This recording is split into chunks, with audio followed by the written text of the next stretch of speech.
Hi, thank you for watching the Gemhawks YouTube channel.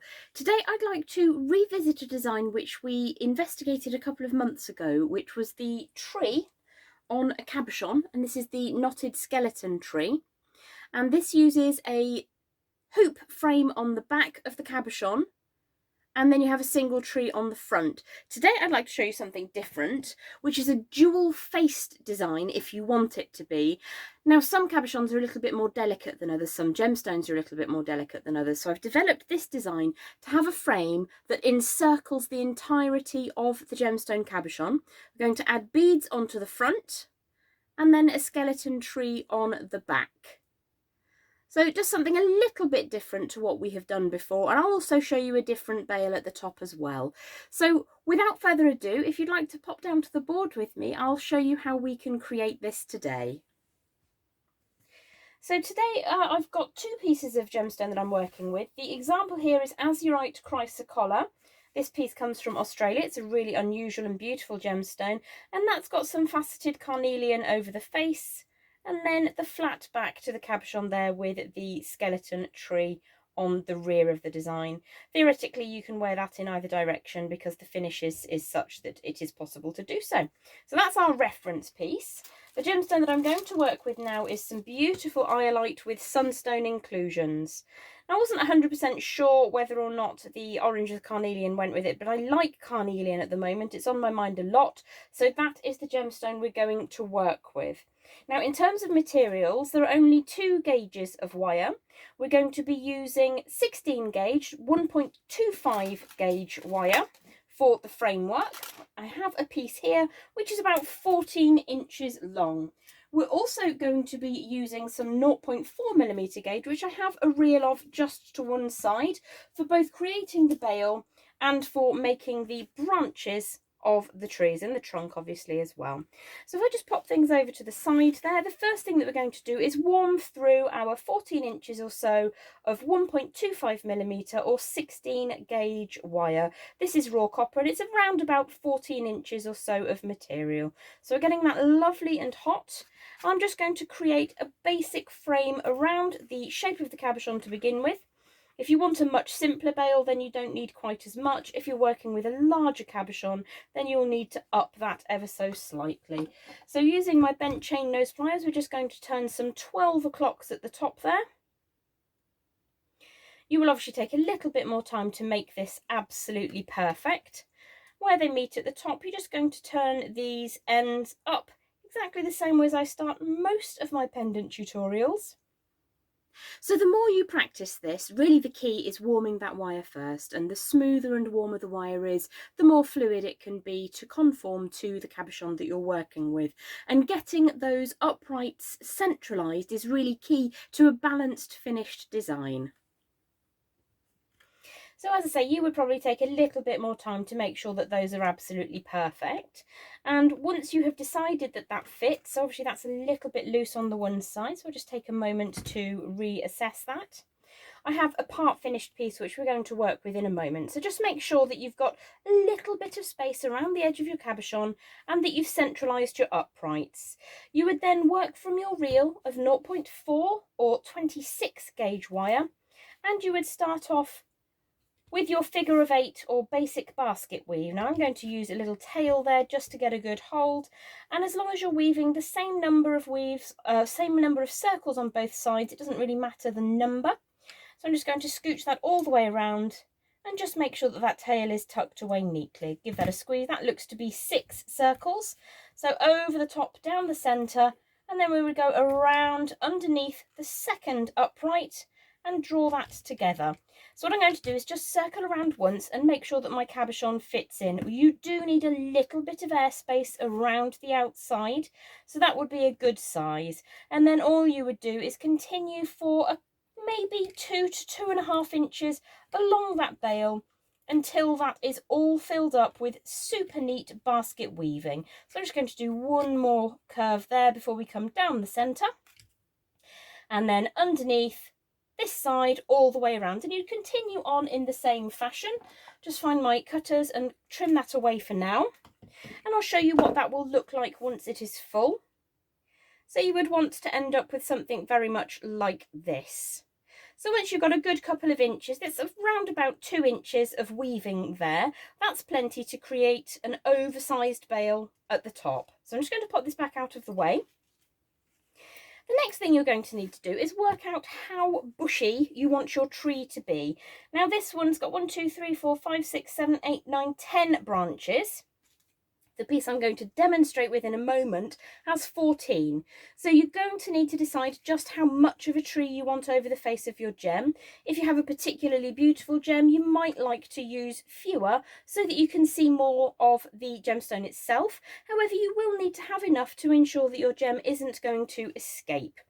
So let's say that we have cut 14 of these lengths. Now these are about 9 inches in length, and this is all the same 26 gauge 0.4mm wire. And the reason I'm going for even numbers, I'm just going to find the centre. I've got 2 strands at the same time here. I'm just going to lay that underneath the bottom centre of my prepared cabochon frame. So I'm going to allow that to sit underneath, and this is approximately halfway between the 2 ends of the finer gauge wire, and I've got 2 at a time. So I'm going to just pinch that against the underside of the frame, push those 2 tram lines up into the centre, wrap all the way around and back underneath. So what we have got is a section of 2 wires coming away from underneath, and a section of 2 wires in the opposite direction also underneath. And you would do that as many times as to use up all of your sections of wire. And what you will end up with is something that looks a little bit like this. So we've got the wires at the back here, and those are going to form our skeleton tree, which I do have a tutorial all about how to create the skeleton tree and how to put a knot in that. So very, very briefly, all we're looking to do at the back here is to draw these wires together. Now there are various ways. We're looking to replicate nature, so it doesn't need to be perfect. What I'm going to do is just pull some of these out of the way slightly. And I've got 2 sets of 2 wires, and this is for the rear face of the design. And I'm just going to start drawing those together, winding them around a little bit. Now you can, if you prefer, use your pliers just to twist that over, so you get really less than 1/4 inch of twisting. So that's 1 section done. I'm going to bring another 4 pieces together now, and it's much easier for you to do this when you don't have to focus on whereabouts it is on a camera screen. So I'm just going to pop in with the pliers and ensure that there's maybe 1/4 inch of twisting just there. Push those over to the side and continue. Now, because obviously there are 7s here rather than an even number, what I'm going to do is have a singular pair come up the centre there, and I'm just going to give those a little bit of a twist as well. If you went, for instance, for 16 threads of wire, then you would be able to do 2 and 2 all the way through. Oops, let's just push that out of the way. But because I've got an odd number of pairs, so there are 7 pairs, 14 wires in total, I'm just going to twist the middle 2 together and then bring these 2 over on the side together. Now you'll notice that there's a little bit of a gap between each of those little coils around the bottom, and that's on purpose because we want them to spread out slightly so that they capture and ensure the safety of your cabochon once it's in position. So we've done those little twists at the base there. We then need to start bringing more things together. So I'm just going to take those 2, for instance, and just twist those another 1/4 inch or so, and then draw the edges in, and you'll end up with one glorious trunk of tree coming up the centre. Now you can make that a skeleton tree. You could bead on both sides if you wanted to, but I'd like to see them being a little bit different. So I'm just going to make some shapes with that wire, draw that up together, and then just create the trunk of my tree in a bit of a wavy fashion. So I don't know if you have a beach near you, or if you've ever been to a beach area where there are trees growing, maybe on the headland or up on the top of the cliffs. These trees see a lot of weather and they tend to grow like that. And that's the inspiration for a lot of my tree designs. When I'm working, especially with a piece like this, I'm trying to replicate a hint towards nature at the very least. So this tree has been in the wind. He's grown a little bit wonky, much like myself. So you can make this as however you really want it to be. If you want to add the skeleton tree knot in, there's another tutorial which I'll just pop up in a moment. There'll be a little card coming out to show you how you can make the knot in the tree if you particularly want to. And then once you've got a reasonable way up your design at the back, we're going to start separating these out again. So I'm just going to make basically, I think, probably 4 clumps of wire out the back here. And then you can basically do this design however you wish to.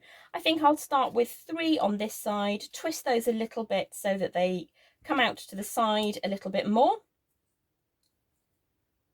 You can twist this much more easily by hand, but I tend to get that quite close to my face when I'm doing that, and that obviously wouldn't be very good for you to watch. So once you have created your clumps, what you might like to do is have a little bit more of the tree climbing up at the back. This side could perhaps come a little bit further over to one side before separating out. You've got lots of ideas, lots of different ways that you can create this and make it completely unique to you. So I'm just going to separate some of those out even further. And what will happen is that you will find ways to get these to connect on the back. So for instance, there's quite a lot going on in one place, so I think I might make the tree veer in this direction slightly. Give that a bit of a twist and then separate out even further. And all you're going to do with these ends on the back, you'll need to twist, obviously, if you're making branches. You can have them completely separate if you like to, but I like a little bit of a branch before they start to come away from one another. You can mix it up however you fancy, really. And I think that's a little bit straight, to be honest. So I'm going to give a few more little bends, a few more little bit of wind actions, different growth patterns. And then what I'll start to do is just separate these out one by one, making sure that that base is reasonably centralised to hold your cabin. And then we're just going to bring the wires around the framework. So I'm going to start at the very, very bottom. And because we're working with round on round, we're going to need to give that at least 3 good turns. Because you're also going to be having wire coming from the front, I would be wary of doing very many more because you will begin to run out of space. So I've just trimmed that away. And I'm just going to ensure that the end sits inside the wire so that I wouldn't catch that on my clothes, hair or skin.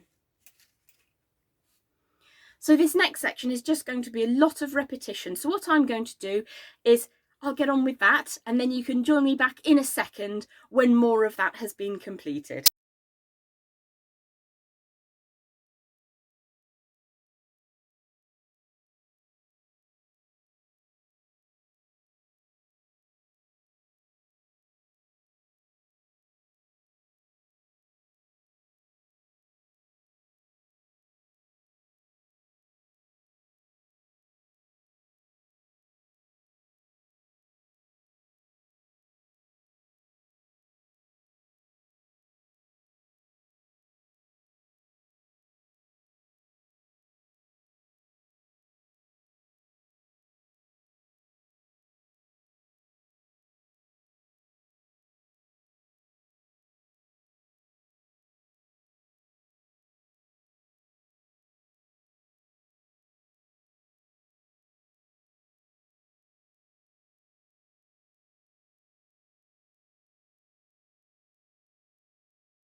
And here we are on the other side of that. So we've created a skeleton style tree on the back of the cabochon. I'm just going to add some detailing here. As long as you're cautious with your wire, you can bend it a couple of times without any issues. What we need to do is make sure that we don't deform the frame when we're playing with this. So light little movements just to make sure that that's interesting, but that you're not squashing things out of shape. So I'm just going to offer the cabochon back on, and yet that still fits really nicely. You do have a little bit of leeway up at the neck here. If you needed to steal just a tiny couple of millimeters, you can steal that from the top there. So if only I could actually work at that speed, I'd be much happier. Unfortunately, I'm a bit of a perfectionist and I tend to take quite a long time with my jewellery pieces. So what we're going to do now is on the front, we're going to turn up the wires that came away at the bottom of the design, and we're going to repeat the first half exactly the same fashion as we did for the back of the design. So what we're going to do really is start off by drawing these wires. They were facing away at the base, and we're just going to make sure that they push up neatly into the gaps that we left at the bottom there. And then in exactly the same way, we're going to grab them a couple at a time. So as I said, I've got 7 lots of 2. What I'm going to do is take some 2s and then a singular one around about the centre somewhere. So just pop that out of the way. I might do 2 from the other side. You can obviously be guided by your own aesthetics, and if you wanted to have them all coming up individually, then you can. Or let's try something different. Let's go all 3 of these in the centre. Let's give those a twist up together. Now, when you are using pliers with a bundle of fine gauge wires, you do need to be gentle. You do need to proceed. You're not crushing that together. You're gently holding the outer wires just enough so that you can twist without causing too much work hardening and pain. So once you've got enough going on, we're just going to make sure that those are separated out far enough. And then we're going to put a finger underneath those wires just to give us the space to draw that all together into one glorious tree trunk. And again, if you prefer, you can use your pliers at this stage, just to give that a bit of a guide and to start drawing them all together. Let's just get that back out of the way. There we go. So we've started getting that into position. So what we need to do now is make sure that our cab is going to fit underneath there, and also that we have enough movement down here at the base so that our cabochon won't shoot out the bottom. So I'm quite happy with how that's all coming together, but if I wasn't, I could just undo that and bring those slightly wider. If you needed to, you can undo your coil a little bit. And then we're just going to continue creating that trunk. Again, your aesthetics will guide you as to how you want that to sit. So I'm going to pop my beautiful cab into position.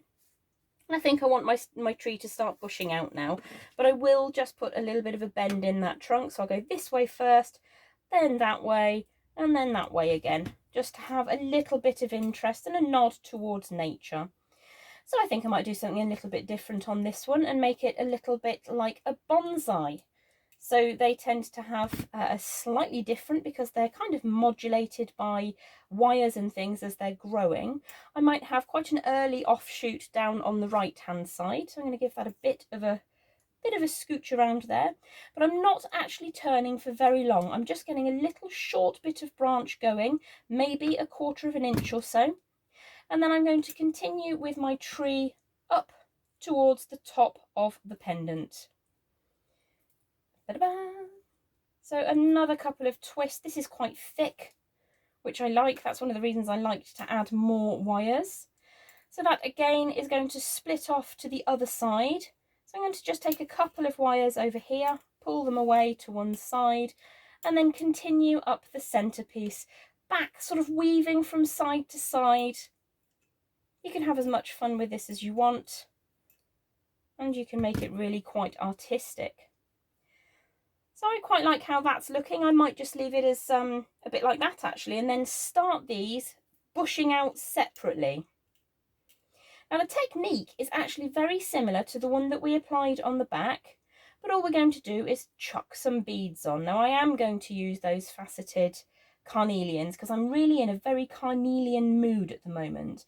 Now you could of course bundle these together and have much more of many more branches coming away first if you prefer, but today I think I'm going to make quite a bushy tree, so I'm just going to put those lines where I want them to appear. Might have more coming over to one side. You might want to add a moon bead in if you want to, just a flat disc bead to replicate the moon.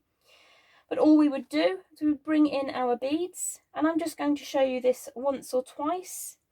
We'll just fill this bottom branch here to remember the technique. Now, small beads, much better because they put much less force on the wires. It's less distance from the face of the cab to the face of your finished tree. So I'm just throwing a couple on this lowest of the branches. This is not my my area of expertise is not threading tiny beads. So I think that's enough. It looks like it's going to go over the edge, but the reason I've added more than I think I need is because by the time I pop my cabochon into position, it raises it slightly, and you'll probably benefit from having that extra bead on, which actually just tried to escape, which is all good fun. So I'm going to slip that one back on, and then just lay that branch over the top, push the cabochon down into position. I think actually that's a good number for that particular branch. So I'm going to just push the cab down and make sure that I'm happy with how that's sitting. And then I'm going to wrap around. This is why we have that little bit of airspace. I'm just going to give that a bit of a pull to make sure it's nice and tight. So you can see that we could even have had another bead on that one. So rather than adding another bead, I'm just going to move that over slightly. Use that excess wire, push the cabochon back into position, and then wrap 4 times to replicate what we did with the skeleton tree that we're looking at right now on the back. Now, if you want to always have your coils coming downwards from the top of the pendant moving down, then that's beautiful. It looks really nice when you can have that level of effect. However, it's not always possible. Sometimes you might need to just fit that in exactly where you can. So all you would do is trim away, making sure that your ends are neat and tidy, and then just repeat. Now, my advice would be to do a branch on one side, a branch on the other side, and then work your way up as it comes. So what I'm going to show you next is how to complete that bail, which is just a little bit different and interesting, something unusual. Sorry, there is a feather floating around in front of my face for some bizarre reason today. So I will just take the cabochon out of position for a moment, and I'll show you how to finalise that bail to go with your dual-sided tree, and this is a framed tree of life design. So as I said, I'm just going to move the cabochon out for the moment, and I'm just going to pull these pieces of wire away very, very gently, because I will finish this piece later. What we're going to do is find a nice pair of chain nose pliers, and we're just going to turn the design at the neck point, and we're going to bring this woven section up, not quite at 90 degrees, but pulling away at, say, 45 degrees, like so. And then we need to find ourselves a nice round form to create that bail. Now, I like to have oversized bails because it means that you can wear this on almost any necklace. Some necklaces have got quite chunky clasps on the end, so having that larger bail just gives you the opportunity to ensure that that all fits. If your bail makers don't have enough size for you, if they're not big enough, then you can always use some lip gloss or a marker pen or something like that. So once you've got your basic shape, I will just open that back out. What we're going to do is pull these 2 sections slightly and gently apart. What we don't want to do is actually cause any bending here. We just need to find a form that fits, and then we're going to wrap all the way around like so. Probably could have done with a slightly larger form. We're going to take those bare tails of wire all the way around to continue either side of the standard bail that we've made. It's a really lovely, effective bail and so easy to make. So what I'm going to do is just pull those 2 wires so that they sit at the front. And because I don't really have a section of round form quite large enough, I'm just going to turn a little neck at the bottom there. Can you see that?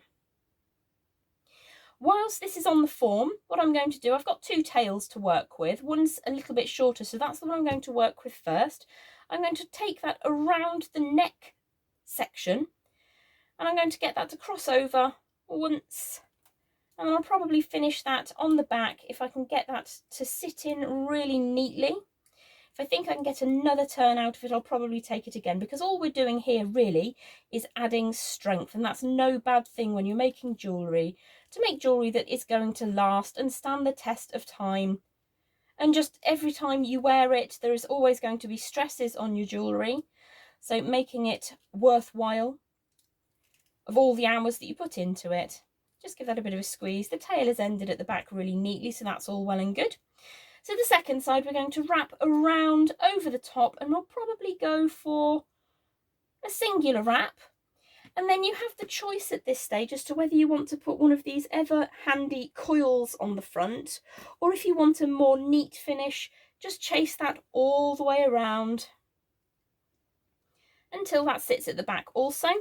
We're going to trim a little bit away.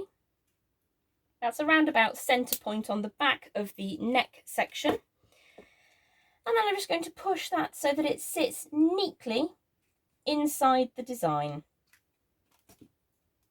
So if I remove my marker pen out of the way, and then just lift this very, very gently, pop the cabochon back into position, you've got an idea of how that's going to look when it's finished. So you can play around with the tree endlessly. There are so many ways that you can make this your own. You can add a knot to it if you like, which is on the skeleton knot tutorial, which I will show you a link to at the end of the video. Well, I hope you've enjoyed this one as much as I do. Many, many different ways that you can make that completely unique. Have yourself a beautiful day, and I hope to see you again very, very soon. Bye for now.